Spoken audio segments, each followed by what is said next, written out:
Bom, pessoal, agora a gente vai iniciar um dos primeiros procedimentos que vocês vão realizar quando estiverem lá na atuação, ou no estágio, ou mesmo como profissionais já. É o primeiro procedimento invasivo que vocês vão fazer, então até agora a gente fez mobilização do paciente, a gente sabe transferir o paciente, mas não é nada invasivo. O que é invasivo? Bom, a gente agora vai aprender um procedimento que vai perfurar o paciente. Então, vocês vão entrar em contato com o material biológico do paciente. Por isso é considerado um procedimento invasivo. Então, esse procedimento é o teste de glicemia capilar, como vocês estão vendo aqui, que é aquele famoso destro. O destro tem esse nome porque o primeiro fabricante do aparelho foi uma marca chamada Destro.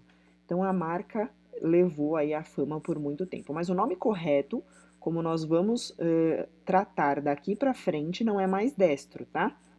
Destro a gente deixa para o paciente falar. A gente vai chamar agora o teste como glicemia capilar. Então, a glicemia capilar, ela é um exame sanguíneo que oferece resultado imediato acerca da concentração de glicose nos vasos capilares da polpa digital.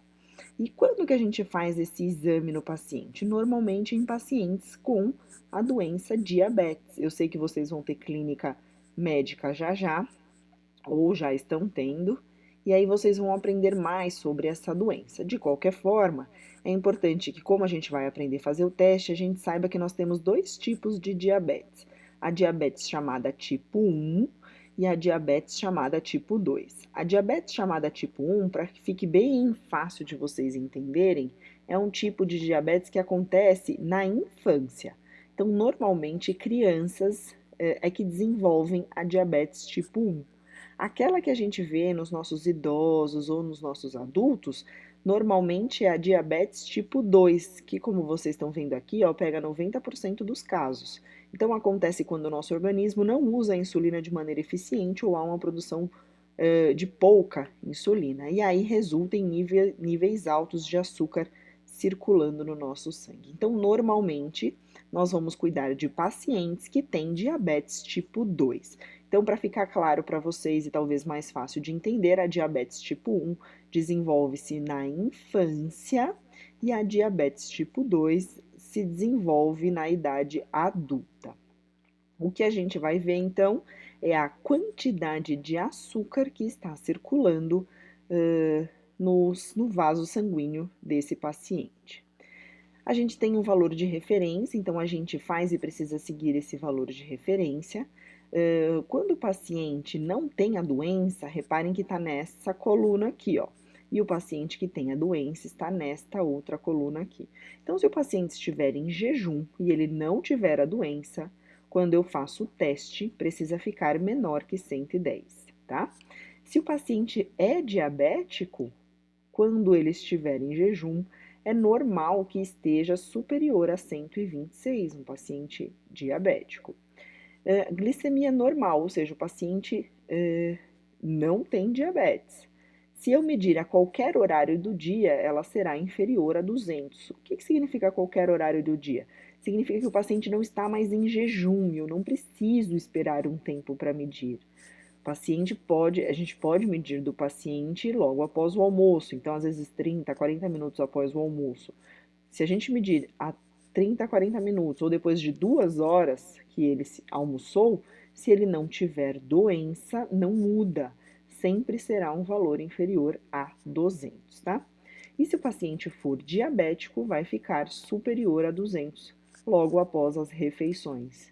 Então, aqui significa que o paciente se alimentou e aqui o paciente não se alimentou. Bem, como que a gente chama se estiver baixo ou se estiver alta? A nomenclatura eu deixei aqui para vocês, ó. O paciente pode ter uma hipoglicemia, ou seja, ela está baixa, ou, né, uma hiperglicemia, quando os valores estiverem altos. Então, se um paciente é diabético e ele estiver em jejum com a diabetes inferior ao valor de 126, a gente já pode começar a dizer que ele está hipoglicêmico, mas existem vários valores de hipoglicemia, inclusive hipoglicemias severas. Nesse outro slide que eu vou deixar aqui para você, ó, tá falando, ó, que a atenção quando as glicemias estiverem menor que 70. Por quê? 70 é o mínimo que uma pessoa pode chegar sendo diabética. Se ela estiver entre 70, vou voltar ao slide, e 126 aqui, ó, como a gente está vendo aqui para o diabético, então entre 70 e 126 ela já está em hipoglicemia. Significa que para ela aquele açúcar está pouco, está baixo, hipoglicemia baixo. E se estiver superior a 200, significa que é hiperglicemia, certo? Então aqui, ó, eu tenho que considerar que o paciente comeu e eu tenho que considerar, ou, né, considerar que o paciente está em jejum. Então, vamos lá, de novo, vamos entender. Se o paciente estiver em jejum, e a gente só vai fazer a medição quando o paciente tem a doença, tá? Esse é um detalhe importante. Então, quando a gente for fazer a medição no paciente que é diabético e ele está em jejum, se eu medir e der de 126 para baixo, ele está em hipoglicemia. Se eu medir e der maior que 100, igual, né? Aliás, superior, maior que 126, ele está em hiperglicemia. Isso em jejum. Se eu for medir a qualquer horário do dia, ou seja, o paciente já se alimentou e der inferior a 200, significa que o paciente está em hipoglicemia, porque ele já se alimentou. E se estiver acima de 200, significa que ele está em hiperglicemia, certo? Aqui eu deixei para vocês, ó, valores e mais ou menos alguns sintomas que a gente tem que dizer e orientar o paciente que eles terão em relação à sua doença e à sua glicemia. Então, quando o paciente tem uma hiperglicemia, significa que ó, os valores estão acima de 180 a 200, tá? A gente vai considerar 200 porque foi o que eu passei para vocês no slide anterior, mas alguns lugares já consideram superior a 180, tá? Vamos fechar aqui em 200. Quando o paciente está com a glicemia acima de 200, ele já começa a ter boca seca, muita sede, cansaço, dores nas pernas, sensação de fome, enjoo e vômito, respiração ofegante, hálito semelhante à fruta, então fica com hálito, com halitose, que a gente chama, e aumenta a quantidade de urina. Então, se o paciente tem qualquer um desses sintomas, um ou mais associados, e ele é diabético, significa que ele pode estar em um quadro de hiperglicemia. E aí a gente faz o teste para ver se está realmente acima de 200 miligramas, tá? A unidade de medida do teste de glicemia é essa daqui, ó. Miligramas, que é o mg, barra dl. dl significa decilitro de sangue. Então, é miligramas por decilitro. Sempre que a gente for fazer a anotação, vai colocar essa unidade de medida aqui, tá? Se não colocar a unidade de medida, não está correto.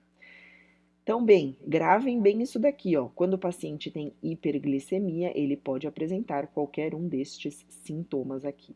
Agora, se ele está em um quadro de hipoglicemia, e aí ela pode ser até severa, chamo de hipoglicemia severa quando está abaixo de 70. Agora, lembre, de 70 a 126 também é considerado hipoglicemia em jejum.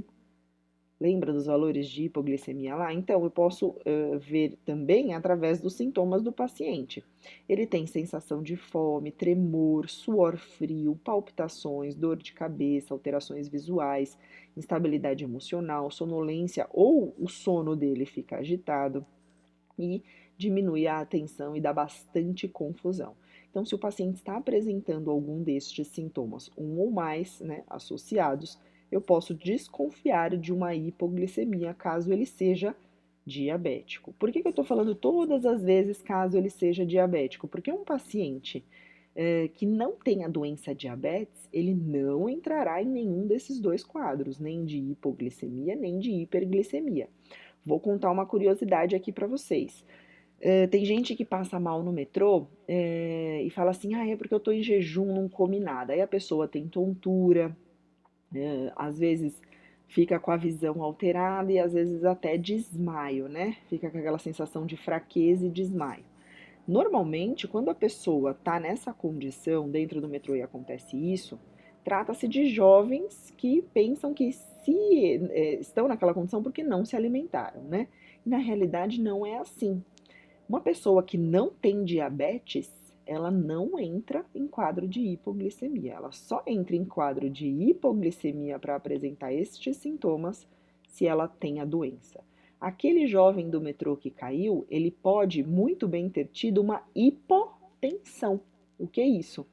Teve uma diminuição da pressão arterial que leva a tontura, desmaio, sonolência, muitas vezes enjoo e vômito, náuseas e vômitos. Então, se a pessoa não tem doença diabetes, ela não tem hipoglicemia nem hiperglicemia. Agora, se ela tem a doença, sim. Se é um paciente que tem diabetes, mesmo sem saber, tá? Porque às vezes a gente acha que não tem e tem diabetes. Então, se ele foi diagnosticado ou ele tem sintomas, mas não tem o diagnóstico ainda porque não foi no médico ver, e ele tem diabetes, ele terá hipo ou hiperglicemia. Se é um paciente sem a doença, ele não terá nem hipo nem hiperglicemia.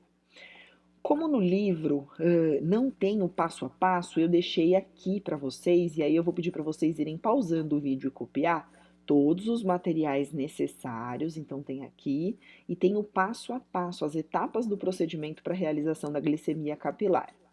Eu vou deixar também para vocês um vídeo explicativo de como faz, porque além de fazer o teste que a gente vai ter que furar o paciente, ainda tem também os aparelhos, né, nos hospitais, tem também um teste do aparelho a ser feito.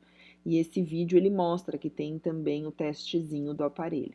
Então, não se preocupem, vocês farão isso lá acompanhados do professor no estágio, então não precisam se preocupar que não vai ter problema de vocês quando vocês forem fazer a primeira vez.